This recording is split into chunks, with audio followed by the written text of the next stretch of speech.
बांकीपुर उपचुनाव में बदल गया खेल। आखिर पीके ने यही सीट क्यों चुनी? क्या होने वाला है बड़ा उलटफेर? एक बड़ी पुरानी कहावत है कि सबसे कठिन जंग वही होती है जहां सामने सिर्फ कोई विरोधी नहीं बल्कि सालों से खड़ा इतिहास हो। कुछ बिहार की राजनीति में अब ऐसी चाल चली गई है जिसने एक साधारण से दिखने वाले उपचुनाव को पूरे देश की नजरों में ला दिया है, क्योंकि इस बार मैदान में कोई आम उम्मीदवार नहीं उतर रहा बल्कि वो शख्स उतर रहा है जिसने सालों तक दूसरों को चुनाव जिताने की रणनीति बनाई। जी हां, जनसुराज पार्टी के संस्थापक प्रशांत किशोर अब पहली बार खुद चुनावी मैदान में उतरने जा रहे हैं। 30 जुलाई को होने वाले बांकीपुर विधानसभा उपचुनाव में प्रशांत किशोर जनसुराज के उम्मीदवार होंगे। 5 जुलाई को पार्टी ने इसका आधिकारिक ऐलान कर दिया। अब तक प्रशांत किशोर पर्दे के पीछे रहकर चुनावी समीकरण लिखते थे, लेकिन इस बार वो खुद उस पन्ने पर अपना नाम लिखने जा रहे हैं जहां जीत भी इतिहास बनाती है और हार भी। लेकिन सवाल सिर्फ इतना नहीं कि प्रशांत किशोर चुनाव लड़ रहे हैं, सवाल यह है कि उन्होंने शुरुआत के लिए सबसे मुश्किल मैदान ही क्यों चुना। बांकीपुर कोई साधारण विधानसभा सीट नहीं है, इसे बीजेपी का सबसे मजबूत राजनीतिक किला माना जाता है। साल 2005 में जब इस सीट का नाम पटना वेस्ट था, तब भी यहां बीजेपी का दबदबा था। 2008 में परिसीमन हुआ, सीट का नाम बदलकर बांकीपुर कर दिया गया, लेकिन नाम बदल गया, सत्ता नहीं। बीजेपी के नेता नितिन नवीन लगातार 5 बार यहां से विधायक चुने गए और उससे पहले उनके पिता नवीन किशोर प्रसाद सिन्हा भी 4 बार इसी क्षेत्र का प्रतिनिधित्व कर चुके हैं। यानी करीब 30 साल से इस सीट पर एक ही राजनीतिक परिवार का प्रभाव कायम है। ऐसे में प्रशांत किशोर ने अपनी पहली चुनावी परीक्षा सीधे उसी मैदान में देने का फैसला किया है जहां जीतना आसान नहीं माना जाता।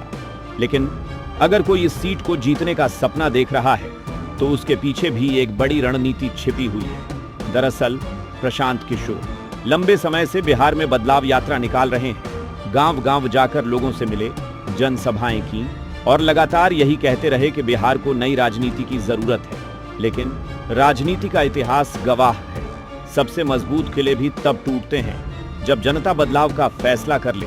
उधर बीजेपी के लिए भी यह चुनाव आसान नहीं है। अब पहली बार उन्हें सिर्फ भाषण नहीं, जनता के वोट से अपने दावे को साबित करना होगा। यानी अब रणनीति की असली परीक्षा होने वाली है। लेकिन इस मुकाबले में एक और बड़ा मोड़ भी आ चुका है। राष्ट्रीय जनता दल की ओर से तेज प्रताप यादव ने सामाजिक कार्यकर्ता वीणा मानवी को उम्मीदवार बनाया है। यानी अब लड़ाई सिर्फ बीजेपी और जनसुराज के बीच नहीं रही, बल्कि मुकाबला पूरी तरह त्रिकोणीय हो चुका है और यही बात इस चुनाव को और ज्यादा दिलचस्प बना देती है। उधर बीजेपी के लिए भी ये चुनाव किसी अग्निपरीक्षा से कम नहीं है, क्योंकि रास्ता से नितिन नवीन हाल ही में बीजेपी के प्रदेश अध्यक्ष बने हैं। अगर प्रदेश अध्यक्ष बनने के तुरंत बाद उनकी सबसे मजबूत सीट पर पार्टी कमजोर पड़ती है तो विपक्ष इसे बीजेपी की बड़ी राजनीतिक हार बताने में कोई कसर नहीं छोड़ेगा। यानी इस चुनाव में दांव सिर्फ एक विधानसभा सीट का नहीं बल्कि राजनीतिक प्रतिष्ठा का भी है। उम्मीदवारी की घोषणा के बाद प्रशांत किशोर ने कहा कि जनसुराज के हजारों लाखों कार्यकर्ताओं और समर्थकों ने उन्हें यह जिम्मेदारी दी है।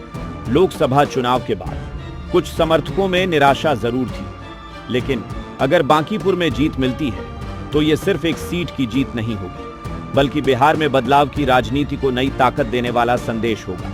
उन्होंने कहा कि वो पूरी विनम्रता के साथ इस जिम्मेदारी को स्वीकार करते हैं और हर कार्यकर्ता के भरोसे पर खरा उतरने की पूरी कोशिश करेंगे।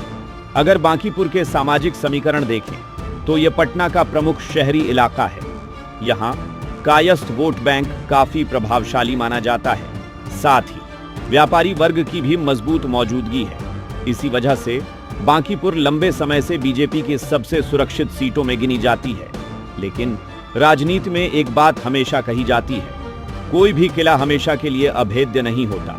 अगर जनता बदलाव चाह ले तो सबसे मजबूत दीवारें भी गिर जाती हैं और अगर भरोसा पुराने नेतृत्व पर कायम रहे तो नई रणनीतियां भी नाकाम हो जाती हैं। दिलचस्प बात यह भी है कि सिर्फ बांकीपुर ही नहीं, मध्य प्रदेश की दतिया और गुजरात की मंजलपुर विधानसभा सीटों पर भी उपचुनाव होंगे। तीनों सीटों पर 30 जुलाई को मतदान होगा और 3 अगस्त को नतीजे आएंगे। यानी अगस्त की शुरुआत 3 राज्यों की राजनीति की नई तस्वीर लेकर आएगी। वे कहते हैं ना, चुनाव में सबसे बड़ा हथियार भाषण नहीं, जनता का भरोसा होता है। अब देखना होगा क्या रणनीति का सबसे बड़ा खिलाड़ी अपनी पहली चुनावी लड़ाई जीतकर इतिहास लिख पाएगा, या फिर बांकीपुर का अभेद्य किला एक बार फिर बीजेपी के कब्जे में ही रहेगा। आपको क्या लगता है, इस हाई वोल्टेज मुकाबले में जीत किसकी होगी? क्या रणनीति बनाने वाला खिलाड़ी खुद भी चुनाव जीत सकता है? अब फैसला जनता के हाथ में है। क्या आपको लगता है कि प्रशांत किशोर इतिहास रच पाएंगे या इतिहास खुद को दोहराएगा? अपनी राय हमें कमेंट बॉक्स में जरूर बताइए। साथ ही और भी अपडेट्स के लिए जुड़े रहें।